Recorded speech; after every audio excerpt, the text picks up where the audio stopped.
There is a moment in the Mahabharata that stops every reader who reaches it. Not the moment of the Great War. Not the falling of Bhishma.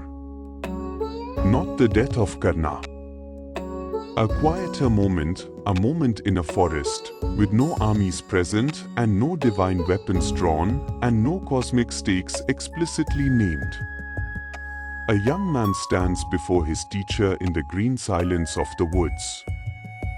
The teacher looks at this boy, this extraordinary, self-made, astonishing boy who has taught himself from a clay statue the skills that make him the finest archer in the world, and the teacher asks for his right thumb. Not as a test of devotion.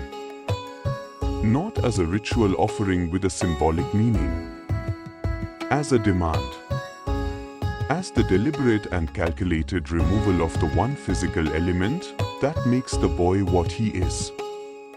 And the boy, without hesitation, without grief, without argument, draws a knife and gives it. He places the severed thumb in his teacher's hands, as simply as you place a flower at an altar. And then Drona walks away, and Eklavya stands in the forest with 9 fingers, and a lifetime of archery ahead of him, and the Mahabharata moves on to other things, as though what just happened was simply a transaction. It was not simply a transaction.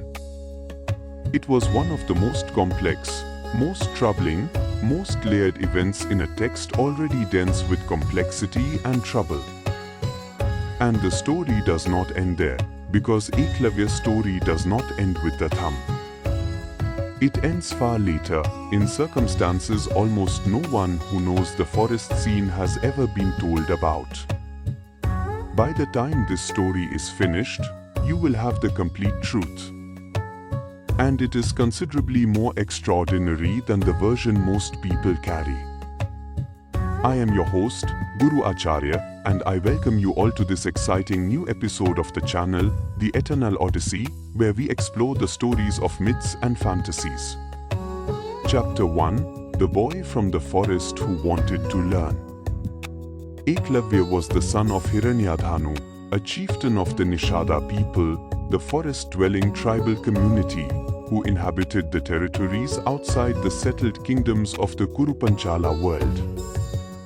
The Nishadas were not exactly outside the social order of the Mahabharata's world. They had their own hierarchies, their own territories, their own traditions of governance and valor, but they occupied a position that the Brahminical social structure of the royal courts did not accommodate in any of the ways that mattered for accessing the kind of knowledge Eklavya wanted. He wanted to learn archery. Not the archery of a competent hunter who can bring down game reliably enough to feed his community. He already had that, almost certainly, from the traditions of his people. He wanted the archery of the great royal schools, the systematic and sacred transmission of the science of the bow that produced warriors like Arjuna, the deep knowledge of technique and breath and body and timing, and the divine dimensions of the archer's art that existed only in the ashrams of teachers like Drona. He came to Drona's ashram. He stood at the entrance of the most celebrated school of martial arts in the ancient world, and he presented himself as a student. Everything about him was appropriate for what he was asking: his posture, his evident physical capability, his burning specific desire to learn. Everything about him was wrong for the answer he was going to receive. Drona looked at this boy from the forest, who wanted to become an archer, and saw, before anything else, the social category he occupied. A Nishada. A tribal. Not a prince, not a Brahmin, not the son of a lineage that the tradition recognized as the appropriate recipient of the knowledge Drona possessed. There was also a promise. Drona had made a vow to one specific student, to Arjuna, the third Pandav, who was already his student and whose extraordinary talent he had recognized from the beginning, that he would make him the finest archer in the world. And something in the boy standing at his gate told Drona, with the instinct of a master who can read a body's potential the way a scholar reads a text, that this Nishada child had the capacity to challenge that promise. He turned Eklavya away. The Adi Parva records the rejection without elaborate justification. Drona refused him. The boy from the forest bowed his head and walked back into the trees. And then, instead of accepting the verdict and returning to a life within the limits that had been assigned to him, he did something that no one who knew him could have predicted, and no one who knew the tradition should have been surprised by. He went deeper into the forest, and he built a teacher out of clay. Chapter 2: The statue that taught what the man would not. What Eklavya built in the forest was a statue of Drona. He shaped it from clay with his own hands, gave it the form and the bearing of the teacher, who had refused him, placed it before him in the clearing he had chosen for his practice, named it his guru, and began. This act is one of the most theologically and psychologically fascinating moments in the entire Mahabharata, because what Eklavya was doing was not self-teaching in the ordinary sense. He was not simply practicing independently and improving through repetition. He was creating a relationship with a teacher who was not present, holding in his mind and in his clay the form of the man whose knowledge he needed, and somehow, through the extraordinary combination of his own talent and the completeness of his devotion to the practice and the intensity of the image he held, accessing that knowledge. The tradition has always understood this as the power of the guru-devotee relationship to transcend physical presence, the principle that if the student's orientation is sufficiently total, the transmission of knowledge can occur regardless of whether the teacher is physically in the room. Drona's clay form stood at the edge of the clearing through every season. Eklavya shot in the rain and the heat. He shot at dawn before the birds were awake, and at dusk when the light made every target a problem of color and shadow. He shot until his fingers bled, and then shot until they healed, and then shot until they knew what they were doing, without needing the mind to supervise every movement. He invented techniques in the forest that the royal schools had never codified, because he was working without the guardrails of tradition and had only results as his teacher, and results are a teacher of absolute honesty. He became, slowly and then all at once and then irreversibly, extraordinary. The Mahabharata does not specify how long this process took, but the result is unambiguous. By the time the Pandavas rode into that forest one afternoon on a hunting expedition, the archer moving through the trees ahead of them was doing things with a bow that none of them had ever seen. Chapter 3: The Dog and the Demonstration. The encounter that brought Eklavya to the attention of the royal students came through the most ordinary of triggers, a dog that would not stop barking. The Pandavas were hunting in the forest with a hound, and the hound, doing what hounds do, ran ahead through the undergrowth, and found Eklavya in his clearing and began to bark at this stranger with his bow, and his clay statue, and his total absorption in his practice. Eklavya, without breaking the flow of what he was doing, shot 7 arrows into the dog's open mouth, not wounding it, not killing it, but filling the space of its bark with such precise placement of fletched shafts that the dog's jaw was held open without damage.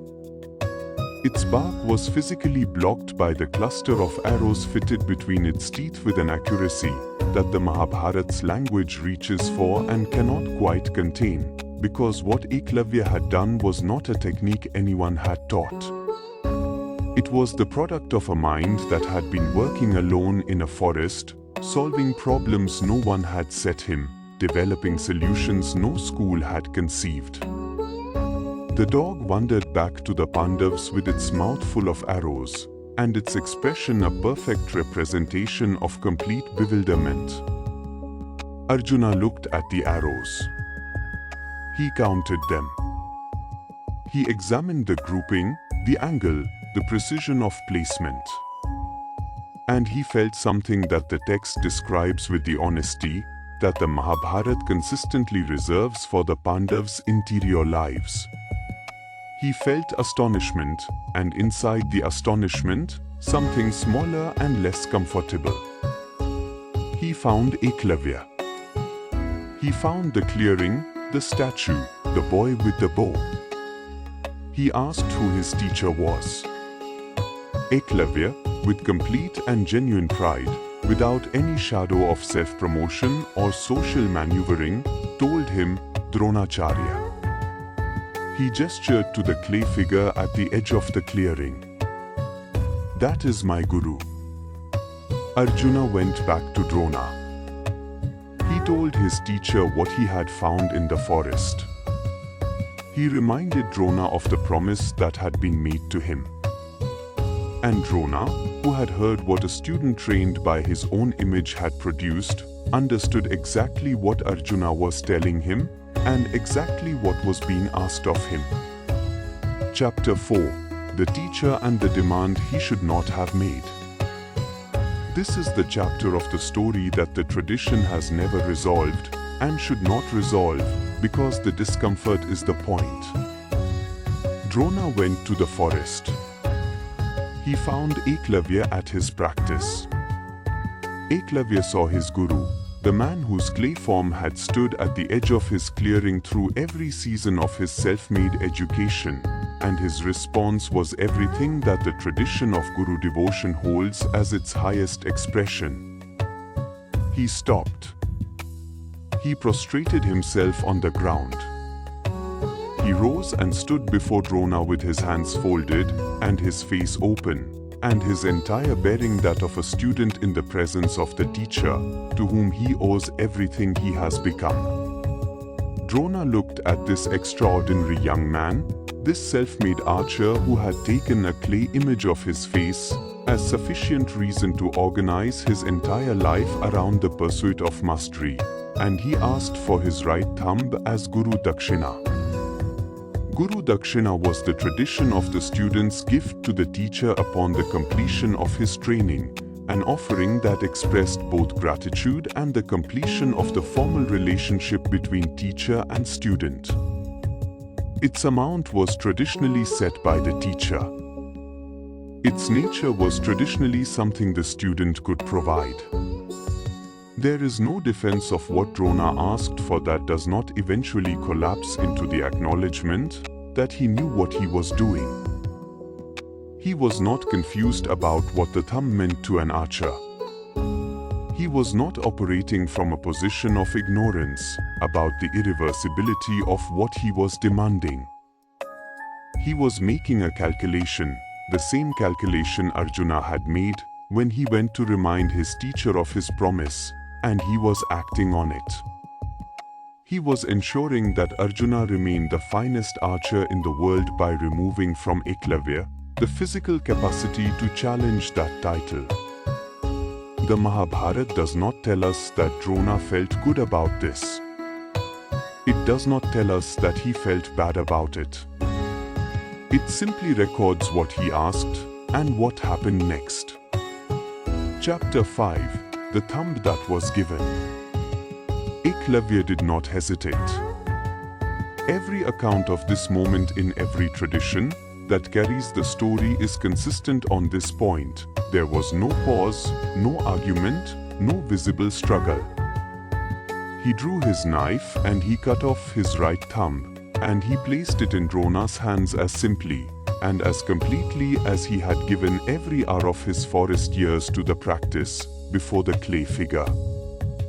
The question that has haunted readers of the Mahabharata across every century, since the scene was first set down, is the question of what Eklavya understood in that moment. Did he know what was being taken from him? Did he understand that Drona was acting not from the generous tradition of guru-student exchange, but from the interest of another student's protected position? The text does not tell us. What it tells us is the action, the complete, unhesitating, irreversible action, and leaves the interior entirely to inference and to the long, productive discomfort that great stories generate when they refuse to explain themselves.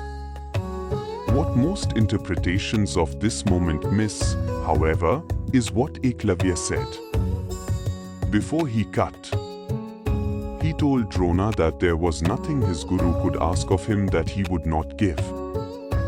He did not qualify this. He did not carve out exceptions for demands that seemed unreasonable or that served another student's interest rather than his own development, or that would cost him the very capacity his training had built. He said, "There is nothing." And then he demonstrated that he meant it. This is the level at which the story operates that makes it something other than simply a record of injustice suffered by a tribal boy at the hands of a court Brahman, however real that injustice was. It operates simultaneously as the most extreme example in the entire epic tradition of the Guru devotion principle, taken to its absolute limit. Eklavya gave his thumb not because he had no choice, he had every choice. He was in a forest, he was a trained archer, Drona had no coercive power over him, but because he had made a commitment to his teacher that he honored beyond the point where honoring it made any strategic or personal sense. The thumb was given. And then something happened in the aftermath that the forest scene alone cannot account for. Eklavya kept practicing. Chapter 6, The Archer with 9 Fingers. This is the detail that most retellings of the Eklavya story omit entirely, and its omission creates a false ending. The impression that the thumb was the conclusion, that Eklavya was defeated by Drona's demand, and that the story of the Nishada archer ends in the forest clearing with a loss. It does not. The tradition preserves what came after with enough consistency to establish it as part of the authentic account. Eklavya adapted.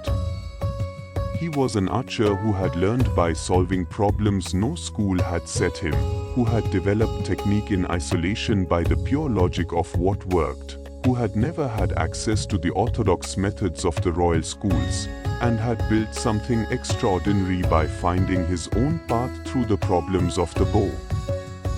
He applied that same self-reliant, solutions-oriented intelligence to the problem of the absent thumb. Different traditions preserve different specifics of how he adapted his technique, but the essential fact is consistent. He continued. He found new ways to hold the bow, new configurations for the remaining fingers, new methods that were not lesser adaptations of what he had known, but genuinely new approaches to the problem of archery that the 9-fingered hand made available. He did not stop being an archer when Drona took his thumb.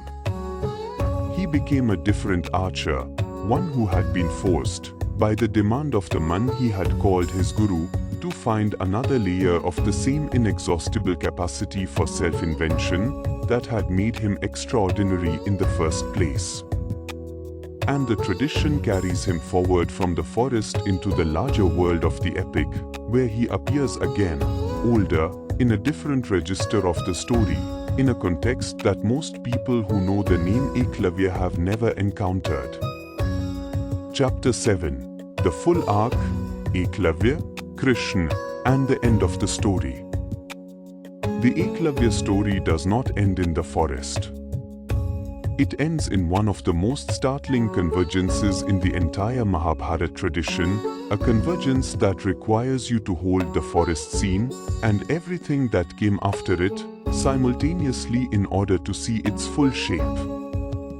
Eklavya, in the years following the Guru Dakshina, aligned himself with Jarasandha, the powerful king of Magad, who was one of Krishna's most significant opponents in the period before the Kurukshetra war. He fought in Jarasandha's alliance, and in that context he was killed, killed by Krishna in the course of the military campaign that led to Jarasandha's own eventual defeat. This is the version preserved in the Harivamsa, and while different Puranic traditions handle the chronology and the specific circumstances in different ways, the essential convergence is consistent. Eklavya died at Krishna's hands, not at Kurukshetra, not in the Great War, but in the tangled and violent political world that preceded it. The tradition takes this further still. In the Puranic accounts that deal with the theology of karma and rebirth across the Mahabharat's time frame, Eklavya's death at Krishna's hands is not treated as simply a military event, but as a cosmic one, because the divine dispensation for a being of such extraordinary devotion and such undeserved suffering could not simply be a death in a skirmish. In these accounts, Krishna grants Eklavya a boon at the moment of his death. That he will be reborn in a future age as a great warrior, that the archery that was interrupted by a thumb will be restored, that the death the story accrued in that forest clearing will be settled across the arc of time in a way that the single lifetime could not contain. The Bhagavata tradition connects Eklavya's reborn form to one of the great warriors of the next age, completing a circle that the forest scene began. Whether you accept the specific details of this continuation or hold them with the appropriate care we owe to the variant traditions of a vast and living mythology, the principle it expresses is one that the Mahabharata has always been committed to. The universe does not forget Eklavya. What was taken from him in the forest was recorded. The recording matters. The story was never over at the thumb. Chapter 8. What Eklavya's story was always teaching. The Eklavya episode is the Mahabharat's most sustained and most uncomfortable examination of the relationship between social structure and individual merit, the question of what a tradition owes to a person of extraordinary capability, when that capability exists outside the categories the tradition has designated as worthy of cultivation. Drona's rejection of Eklavya at the ashram gate was not a personal decision made from personal prejudice in the ordinary sense. It was the application of a social logic, the logic of Varna, of the structured order of occupations and knowledges and social roles, that the Brahminical tradition of the Mahabharat's world had internalized as natural order. Drona was not being cruel. He was being conventional. And the text of the Mahabharata, which is itself a product of that tradition, does something extraordinary with this conventionality. It shows its cost. It shows the thing that the social logic excluded in the full and detailed specificity of what a self-teaching boy accomplished alone in a forest with nothing but clay and commitment. It makes sure you see what was lost when the gate closed. And then it makes sure you see what was asked when the gate opened again, the specific, targeted demand that unmade what the forest had made, the guru dakshina that served no pedagogical purpose and was not given from generosity, but from the protection of an existing promise to a student who already had access to everything Eklavya had been denied. The text does not resolve this into a lesson about the evils of caste and the goodness of natural talent. It is not a morality play with a clear verdict at the end. It is something harder and more honest than that, a story that holds the contradiction fully, that shows you Drona as a genuine master and a man who did something indefensible, that shows you Eklavya as a being of extraordinary devotion, and the victim of that devotion's exploitation, and that asks you to sit with the both of these things simultaneously without the comfort of a simple moral. The discomfort is the teaching. 4,000 years later, the story of the thumb still makes people stop. Still makes people argue. Still makes people feel, in the specific way that only real injustice felt through a great story can make you feel, the precise weight of what was taken and the precise shape of what refused, even so, to be entirely taken. Eklavya stands in the forest without his thumb. And he keeps practicing. That is the truth the story has always been carrying. And it is one of the most important truths the Mahabharata has ever told. He built his teacher out of clay. He taught himself everything he was denied. He gave the thumb without hesitation. And then he kept practicing. Eklavya is not a tragedy. He is a declaration that what is real in a person cannot be fully taken, no matter what the system demands. If this story shook something loose in you today, if it gave you a truth about devotion and injustice and the refusal to stop, that you will carry from here, then do not let it pass without acting on it. Hit that like button right now. This is the kind of story that deserves to travel far beyond this screen, and your like is the arrow that sends it. Share this with someone who has ever been told they cannot enter the room where the knowledge they need is kept. Someone who has ever built their own version of a clay statue and practiced anyway. And subscribe, because every week this channel goes back to the great library of stories this civilization built, and pulls out the ones that the standard retellings have been leaving out, the ones with the hidden chapters and the unresolved discomfort, and the truths that are still alive, because they were never fully told. Eklavya kept practicing. So do we. See you until next time. Thank you.